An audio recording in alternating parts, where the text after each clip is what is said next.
Hi, and welcome to your Maintenance Minute. My name is Erin with Whirlpool Canada, and with me today is Justin from Tridel. Hi, how you doing? During this video, we're going to explore how to use and maintain your oven. So let's get started by first looking at the control panel.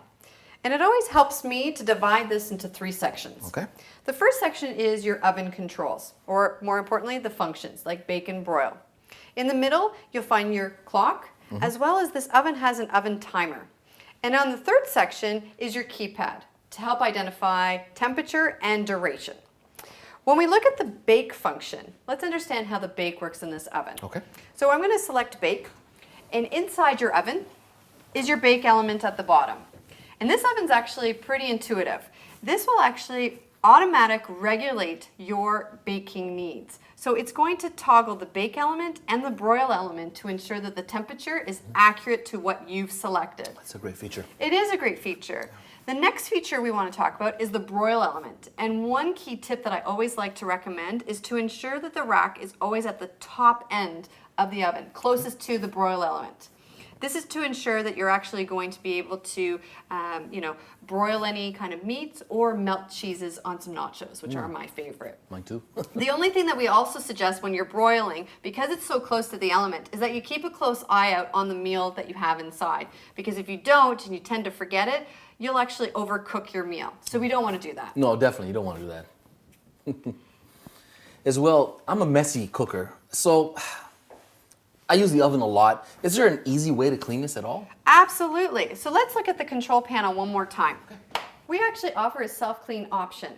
And the self-clean option eliminates the need to use any kind of chemical cleaners, which is a great feature. It's a really good feature. Yes. Absolutely. Yes. And this self-clean function has a couple of unique features. The first being that it offers three options for cleaning. Okay. A light clean, which is about 2 hours, a medium clean, which is about 3 hours, and a heavy clean, which is about 4 hours. Wow, that's really okay? good. Yeah. If you're really good at cleaning your oven every 3 to 4 months, okay, a light clean is probably what I would recommend. But if you tend to wait about a year or so, you're going to want to do a heavy clean about 4 hours. So there's a couple of things you need to know about self-cleaning. The first is the vent at the top of your oven. It's very important that it's never obstructed when it's on a self-clean. That's where the exhaust comes from all the heat, right? Is that correct? Absolutely. So never have this obstructed. That's a good point. The next tip that I would say is the oven racks themselves. You should always remove them when placing it on a self-clean. And the reason being is, believe it or not, there are two reasons. One, you're actually going to start to discolor the rack. Oof. So you're not going to get that nice stainless steel look anymore. So you don't want that. No, you don't want that, no. And the second reason that you want to remove them from the oven when it's on a self-clean is that you're going to have a harder time sliding them in and out. Wow. So you don't want that either. No, not at all. The oven does get extremely hot when it is in a self-clean function. Yeah, you know what, Aaron? Speaking of heat, also whenever in self-clean mode, what you always want to do is keep any doors or drawers open just to prevent the doors or drawers from damaging. That's a really great tip. It is a really great tip, yes. And when it comes to self-clean, there's also something else that you need to understand. The door itself will lock. And so I can't open the door at all? Not at all. It is a safety feature. It stays locked until the end of the cycle. And while the cycle is actually running, the cooktop itself cannot be turned on. That's a great feature. That's a safety feature as well. That is a really great safety feature. So during the entire cleaning, you cannot use this oven or cooktop, okay? At the end of the cleanup is actually pretty simple. Okay. You're going to open up the oven, and at the base of the oven, you're going to actually notice some ashes, and that's basically from everything being burned off. What we suggest is that you take a wet cloth, and you just wipe up that ash from inside. Oh, that sounds very easy. Put the racks back in, and you're ready to start cooking again. Wow, that's great. Absolutely. So as we're talking about cleanup, there's one other thing we want to talk about is the exterior cleaning of this oven. Okay. Because it's a stainless steel finish, we actually want to recommend a stainless steel cleaner. It's a great product. Really good. It is, and it actually makes everything nice and shiny again. The only recommendation is that you always wipe in the direction of the grains. This will eliminate any potential scratching, okay? Now, an alternative to stainless steel cleaner is your traditional soap and water.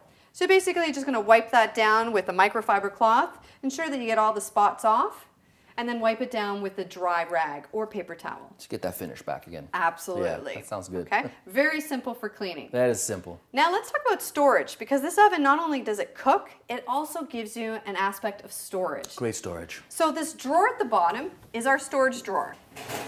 And when you pull it out, we always recommend you can place baking sheets or small articles in there, but never overfill this unit. Yeah, Aaron, I really agree with you. I wouldn't overload this at all. What you'll do is you'll damage the bearings on the side, and what you'll do is you'll put a lot of stress, and you could damage the floor when the drawer comes down. You don't want to do that at all. You wouldn't want to do that. You've got beautiful hardwood floors here. Keep it light, guys. Keep it light. Absolutely. Yeah, definitely.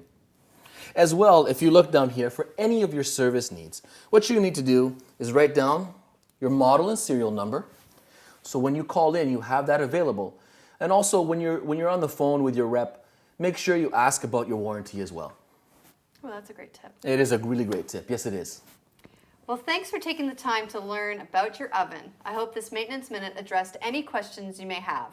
If not, and you need further clarification on Whirlpool appliances or service, please visit whirlpool.ca. And if you have any questions about Tridel or any of our communities, you can visit our website at tridel.com, or you can email us at ask@tridel.com. Thank you for joining us. I'm Justin from Tridel. And I'm Erin from Whirlpool.